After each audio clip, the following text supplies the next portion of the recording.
Bismillah ar-Rahman ar-Rahim. Assalamu alaikum.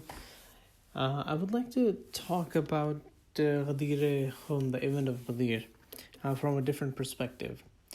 Saturday, 2 days ago, was the event of Ghadeer.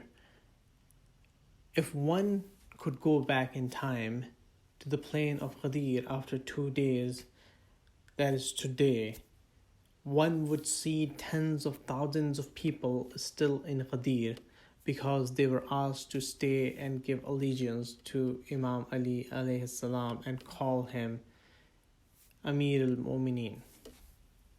When one looks at the history, one cannot stop but think what it would have been like with more than 100,000 Muslims, Hajis, gathered in the plain of Ghadeer, having just completed the Hajj of the house of Allah, along with the last prophet of Allah, Prophet Muhammad, peace be upon him.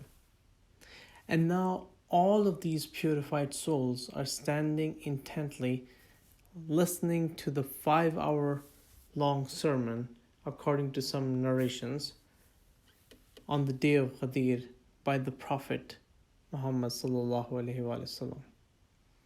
All of these Hajis, these Sahabas, these first Muslims knew the importance of the message of Allah, the word of the Prophet, the need to stand up against injustice, not be attracted to the life of this world, and always look towards the hereafter. And why shouldn't they be? They had lived in the same city or in the adjoining areas as the Prophet. They had memorized the Quran, prayed with the Prophet, fought alongside the Prophet, campaigned to Mecca with the Prophet, and performed Hajj under the leadership of the last Prophet of Allah. These Sahabas were the torch that would take the flame of Islam from Hijaz to the world and from their generations to the future. In other words, these were the most pious of people, and nothing less than haqq would have been expected from them. But then what happened within 2 months? After 70 days of Ghadeer, the Prophet passed away from this world. To give some perspective, 70 days is less than the summer break for students. It is roughly 3 times less. Or in other words, we have been under lockdown in this pandemic for 3 times more time than the 70 days between the event of Ghadeer and the passing away of the Prophet. So what happened right after the death of the Prophet? Some Muslims unjustly usurped the right of Imam Ali alayhi salam. Well, we all know that, and that's nothing new. We hear that all the time. But there is a very fundamentally important question that I would like to pose to the audience. And that question is, where were these 100,000 best of Muslims who had just heard the Prophet's roughly 5-hour long sermon at Ghadeer? A curious student of history would ask, was there a plague or coronavirus that killed them? Was there a hurricane that threw them into another land? Was there an earthquake that swallowed them? Was there a famine that had them die of hunger? Or was there a flood which swept them away?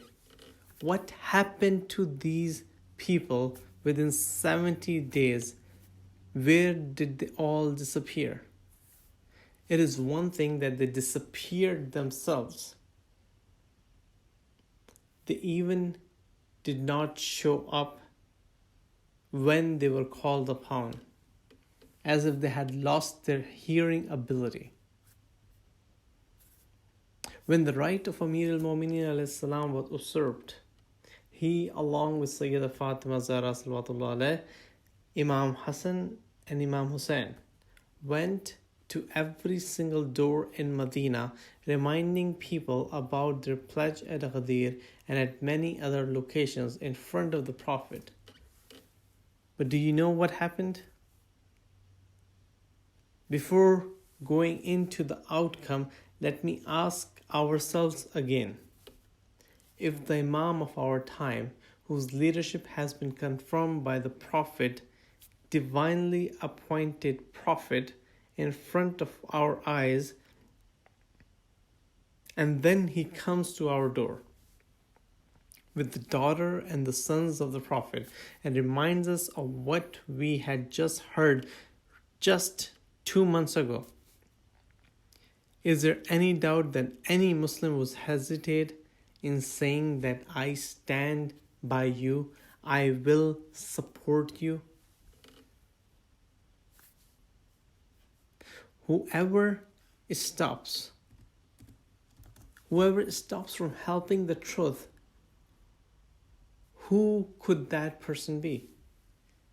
That person could be a hypocrite, a coward, a pathetic lowlife, a greedy person looking after the life of this world, a person not worried about the day of judgment, a person arrogant enough to ignore the commands of the Prophet, someone scared for their lives or status, or someone accepting the politics of the world, but they cannot be a true mu'min. You know how many people came to support Ahlul Bayt alayhi salam after they went from door to door? Only 4. Out of those 100,000 people and those thousands of people who were present at Ghadeer, only 4 people showed up within 70 days. Whatever you want to call these Muslims who did not show up, one thing is that they did not do Nahi Anil Munkar. They did not stand up against injustice. Had they stood up against unjust actions of a few, the history of Islam would have been very different. And I'll give you a few examples. Fidak would not have been usurped. The daughter of the Prophet would not have gone to the court to ask for her right. The house of Ahlul Bayt al-Islam would not have been burned. Sayyidah Fatima Zahra would not have been crushed under the burning door. Sayyid Mohsin would not have been martyred. Sayyidah Fatima would not have cried day and night for 3 months, and Bayt al-Huzn would not have been built.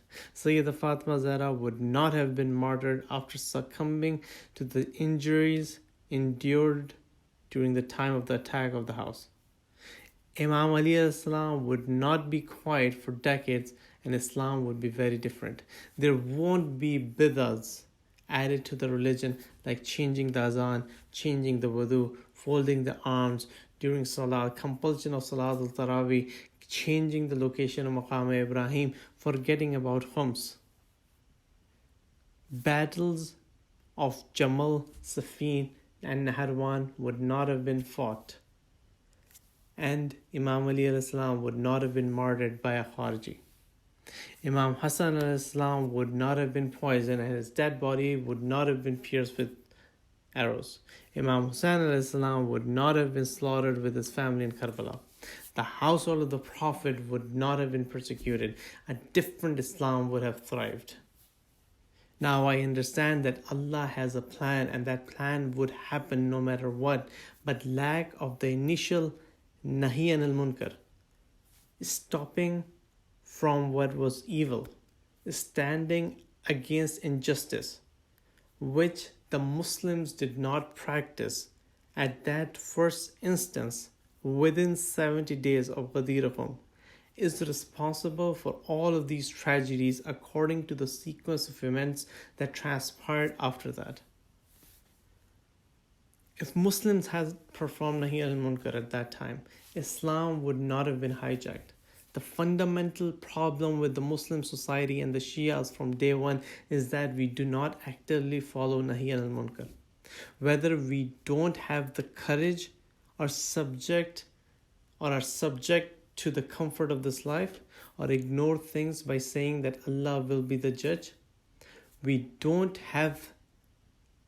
stand up with courage against the wrong and keep quiet while the world burns. As a result, the situation deteriorates to the point where we are today seeing the fulfillment of Imam Ali's wasiyah, which started fulfilling many years ago, hundreds of years ago. And the wasiyah, there's a very clear comment in the wasiyah. He's saying, if we do not do Nahi Anil Munkar and Amar bil Maruf, Allah will impose tyrant rulers upon us such that at that time, even the prayers will not be accepted. The basic concept of Nahi Anil Munkar is to stand against the wrong committed by oppressors. It's to stand against the wrong, stand against the evil, to say what is evil is evil. We sometimes narrow it down to just our local community and forget the humans and our brethren who are being persecuted, killed, burned, starved, and segregated by the oppressive societies while we remain quiet. If we stand up and develop the courage to convey our voice, we can make a difference in the world and prepare for the hereafter without worrying about what others might think about our actions, because we are only answerable to Allah about our actions. If we have pure intention, Allah will help us. Whatever the prior generations did, they will be answerable for themselves. After 1400 years, this generation, people who are living today, now have the opportunity to be different and to do Nahi Anil Munkar and Amar bil Maruf and stand with Haqq and support the oppressed. May Allah give us the courage and keep us steadfast, inshallah. And in that regard, the next 90 days are very important. We need to participate in the US electoral process and convey the message that we are united, that we don't stand against injustice, that we stand against injustice, whether within our country or in any part of the world. We stand with minorities and reject any and all authoritarian rulers, be whoever that might be. And our voices are our biggest asset. We need to develop the courage and convey the message and go out and vote. Assalamu alaikum wa rahmatullah.